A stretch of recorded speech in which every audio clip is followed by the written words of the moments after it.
Hey gang, this is Mike with my Real Estate Dojo, and today's lesson is about how to leave a voice message when you're cold calling to get people to call you back. Because as you know, if you're cold calling or even if you get leads and you call leads back, majority of the time it goes to voice message. So if you leave an incorrect way to leave a voice message, nobody's going to call you back. You're going to waste your time, you're going to waste your dollars in marketing, etc. Now, I'm going to talk about the wrong way to leave a voice message. 2, I'm going to talk about how I leave a voice message. And then 3, I'm going to talk about breaking it down and explain the reason and why I leave a voice message like this.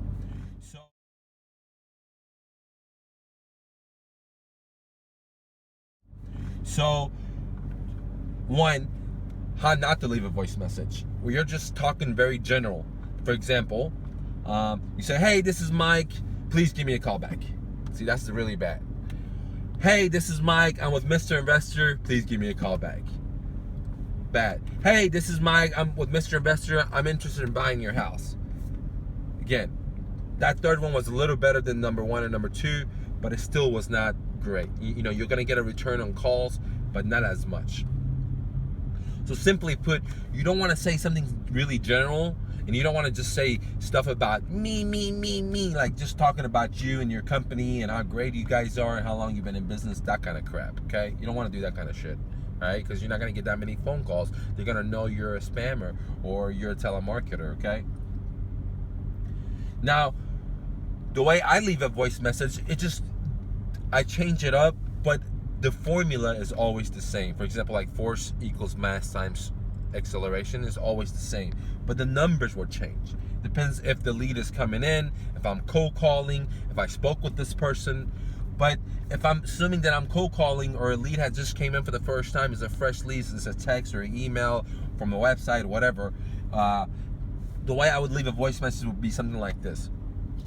Excuse me. It goes beep. I say, hey, this is Mike, I'm very interested in buying your property. I could pay you top dollars for the house. I'd like to come out there and take a look at it and give you a cash offer on the spot. My number is 214-505-6061. Again, my number is 214-505-6061.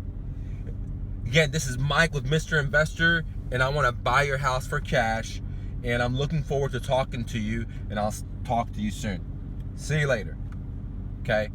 That's one way to do it. And now I want to take down and step number 3, which is digest why I do it this way.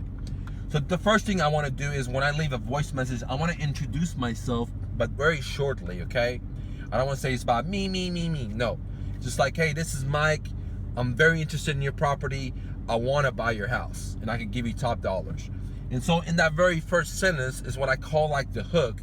I'm letting them know that what they want to hear. Hey, I'm very interested in your house.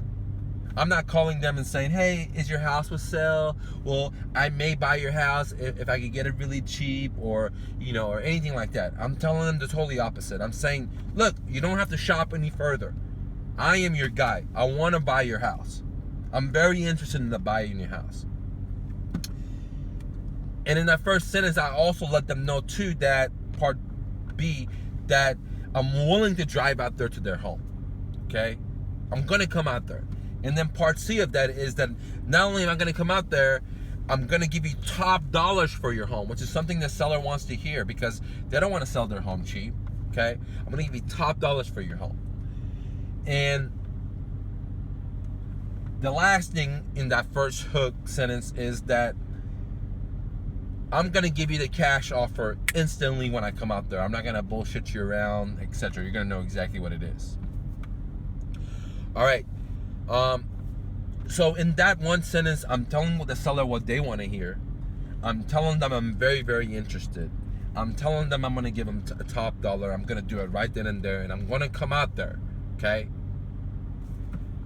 Now, the next part is, now I'm not going to go straight in order, but I want to make sure that when you leave a voice message, you do repeat the number twice. For example, 214-505-6061. And now I'm going to repeat it, but I'm going to change it. And notice this: 214-505-6061. Okay. Some people could hear it the other way. Some people prefer what? People don't want to go back and listen to your message 2 or 3 times, and you don't want it to be like that. Okay. Because you're gonna get less chance of people calling you, because you have to listen to it 20 times. And make sure it's very, very clear. Don't assume people are just gonna push dial back. Okay. Maybe their phone doesn't show that. Okay. Who knows what the story is? All right. And then what you want to do is you want to kind of like recap why you called them after you give them your phone number. Hey, I want to buy your house. Or hey, I want to give you a cash offer. And now the very last part is very, very crucial. You want to show them confidence. Like, hey, I'm looking forward to buying your house. Or you want to show them confidence in saying, I'm going to talk to you soon. Okay?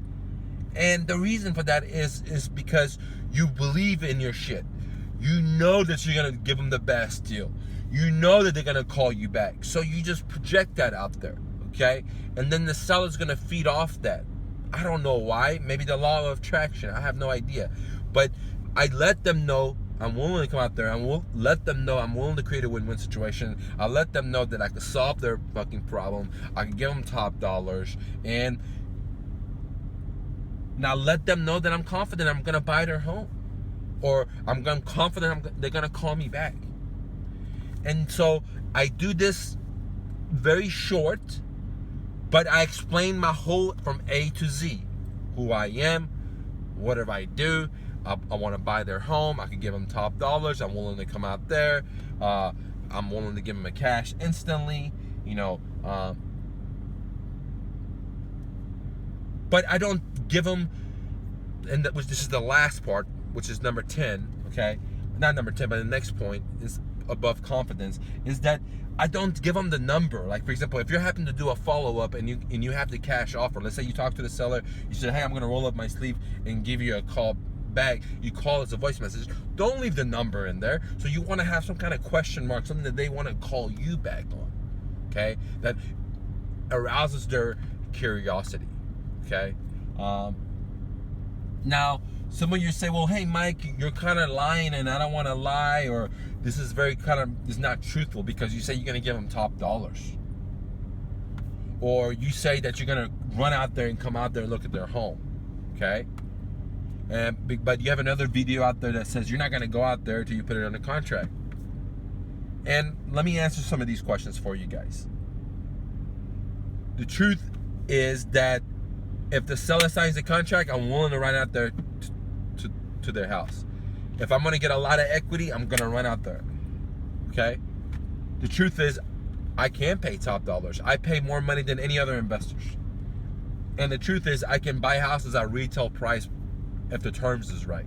So if I'm going to pay cash, it's going to be at deep discount. But there's other ways I could arrange it to pay top dollars, to pay retail price. And at this point, I'm trying to get the sellers interested in my company, what I offer, for them to give me a call back so I could gather information and figure out how I can solve the seller's problem with what he wants. For example, if the seller wants to sell this house at $100,000 and he really wants to sell it at $100,000, and for my cash I want to buy it at $50,000, I'm not going to try to convince the guy to sell it at $50,000. What I'm going to do is I'm going to try to buy it at $100,000. I'm going to try to create a win-win situation for him and for me, where I could buy it for what he wants, right? But I'm not going to be able to do that if the guy doesn't call me back. Okay? So it's very, very crucial that you leave a good voice message in the ideas that I mentioned earlier for them to call you back so you gather information. All right, last point, guys. This is very, very important, but I wanted to put it as an inverse, not in the very beginning. Now, the reason you only leave a voice message, this is it, guys. The only reason you leave a voice message is one thing. For your seller, for your buyer, for your customer to call you. That's it. Again, you're wanting for them to call you. Now, they could call you because you're trying to gather information, or they're calling you for you to give them a cash offer, or they're calling you to know the terms of your rental house or your whatever. You never want to, for example, if you're talking to a seller, You never want to call them and give them the offer over a fucking voice message, man. I mean, I've seen students do that because they don't have the balls. They're just getting scared. They don't know what to do, or they're shy, or they don't want to tell them, hey, your house is worth 50. I'm going to give you 100. I'm only going to give you 50. So never use a fucking voice message or like email or text messaging to give an offer. That's dumb as fuck. Okay? You want to actually be talking to them over the phone. Like, for example, I do all my business where I put it into autopilot zone where the seller jumps through hoops. For example, the seller has to call me, my 800 number. They have to listen to this pitch that I tell them what kind of houses I buy, and etc. Then they got to call again to get the cell phone number. For my cell phone number, they have to call, now leave the address. And then I make them jump through so many hoops. But when I find a motivated seller, when it's time to give the offer in, you better believe I'm picking up the fucking phone and talking to them, okay? All right? So unless you become so good at it that you don't need to, but 99%, 90%, unless you got your black belt, you've been doing this for a very, very long time, you need to be able to pick up the phone and talk to them. Leaving a voice message is not to put your offer in. The only reason you're leaving a voice message is for your customer, your seller, to call you back. That's it, guys. Now, I hope you take this information, you listen to it once or twice, and improve on your voice message. It should be short, quick, and tells the customer everything they want to do and hear. Not what the fuck you want and who the fuck your company is and why your company is so good. They don't give a fuck about that. I hope you guys listen to this message. I hope you're out there cold calling. I hope you out there marketing and you're talking to sellers, and you're going to implement this idea into your business, and you're going to get a bigger return on your investment. Guys, if you really like these videos, please subscribe to my YouTube channel. Please like, please share, please comment. Tell your friends and family about me. All right, gang, go out there and make 2016 your best year. Don't listen to naysayers. Don't listen to your family, your friends, or your cousins, or whoever that's whispering the devil, the negativity into your ear, saying you can't do this or you can't do that. You know, try to surround yourself with positive people. And if you don't know any positive people, hey, that's great. I mean, that's okay. You know what I'm saying? Like, I didn't know any positive people. Everybody I knew was down and under. So then in that case, what you got to do is go in solitude. You got to just stick to yourself. All right. And you got to listen to like books and more motivational videos like on YouTube, like Les Brown, Zig Ziglar, Jim Rohns, Eric Thompson. I mean, there's so many. You gotta listen to these guys right here to stay motivated, guys, so you go hustle and bustle. So fuck all the naysayers. Don't listen to what they say. Don't let their fucking poison sleep into your soul and prison your soul. Go out there and chase your fucking dreams. If the idea came to you, it's because it's meant for you. It's your fucking dream. It's your destiny. Go out there and reach it. You live in America. You live in the greatest country ever. I mean, people immigrating out here, you know. Let me give you an example, guys. My dad comes here as a refugee. He doesn't speak English. He don't have no money. He has no connection. He doesn't know left and right. He doesn't know shit, right? So if that guy could come here, I mean, sell ice cream in an ice cream truck, work 7 days a week, save his money, then buy a little piece of place, and then from that piece of place, make a decent life for himself, there's no reason why you guys can't, okay? My dad doesn't even have a high school education. He's illiterate. He can't even fucking read, okay? All that's required in America is a fucking grind, and you're willing to put the hustle and bustle in, and you're willing to sacrifice. You don't need no fucking money. You don't need somebody to be your cheerleader, say you could do it. I mean, if you have that, that's great. If you have family support, that's amazing. If you have friend support, that's amazing. But I'm trying to tell you right now, you don't need any of that shit. I didn't have any of that. I didn't have no bankers, no friends, no family, none of that shit to support me. Actually, they hated on me. You know what? It's all right, man, because you could take that fucking anger and you could be a motivator. You could be a fuel if you have a burning desire, and you just boom, and you just go forward. And that's what I'm trying to tell you. Fuck the naysayers.